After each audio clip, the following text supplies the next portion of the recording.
Hey, for Hobbit week, we're gonna, of course, cook Hobbit food, because why would you not? So I have looked up a couple of places to get recipes for authentic Hobbit food. Actually, today it's authentic elven food. This recipe is for nutmeg shortbread, which they say is as close as they can get to lembas bread. I'm not real clear. It is the foodandwine.com website. I don't know how many elves are working for them, but we're going to try it out, and it's going to be fun.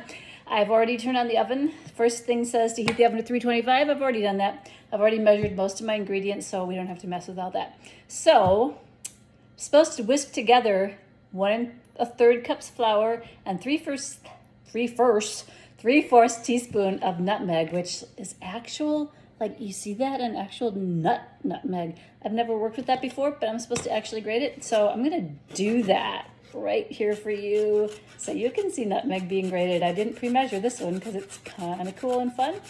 Besides, it could draw blood, and that's always a sell for videos, right? 3/4 teaspoon of nutmeg. Here we go. See how much of this I have. Supposed to put in 3/4 teaspoon at first. Man, this is like really fine stuff. I can't even pick it up from the counter. That's 1/4. I feel like I'm kind of crushing it, so it's gonna be all right. That's 3/4. That's really close to 3/4, right? Yeah, we're gonna call that good.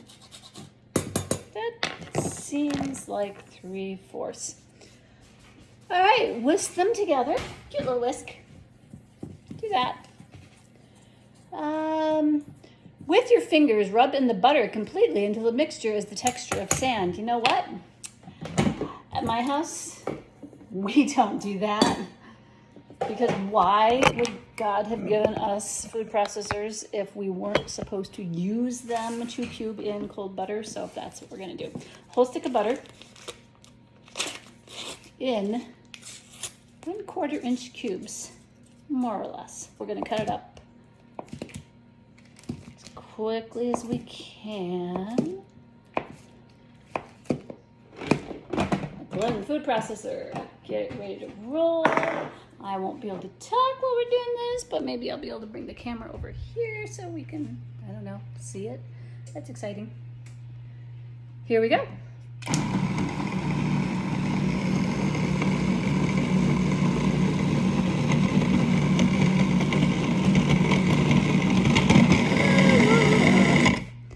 Okay, just like it's supposed to be. Okay, next, using a fork, a food processor, stir in 5 tablespoons of the sugar. Here we go. And I almost forgot to put the lid back on, but it wouldn't go if I didn't anyway. So, stir in the egg yolk, which is here.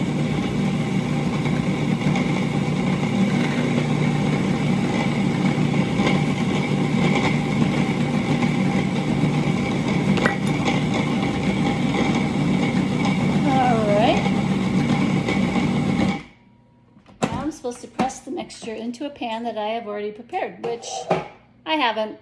8-inch round metal cake or pie pan. I'll be right back. Here we go. Pie pan, cake pan actually. It says to butter it.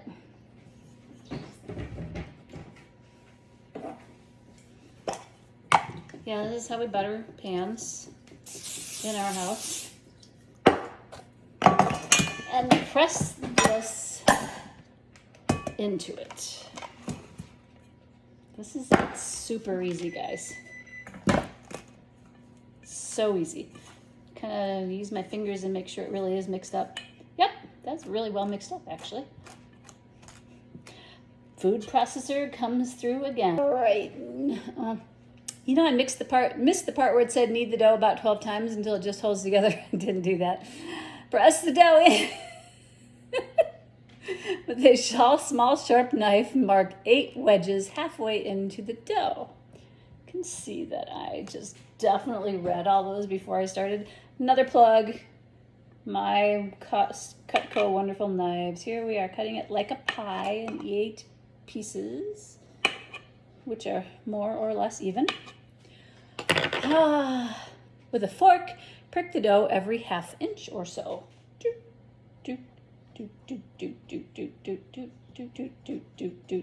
Or so. Small bowl, combine the remaining tablespoon of sugar and 1/4 teaspoon of nutmeg. Whisk it together, I'm assuming, and sprinkle it on the dough. Sprinkle, sprinkle, sprinkle, sprinkle, sprinkle. I've never heard of sprinkling sugar on shortbread, but I've never heard of putting nutmeg in it either, so must be an elven secret. And pop that puppy in the oven, which is just at temperature.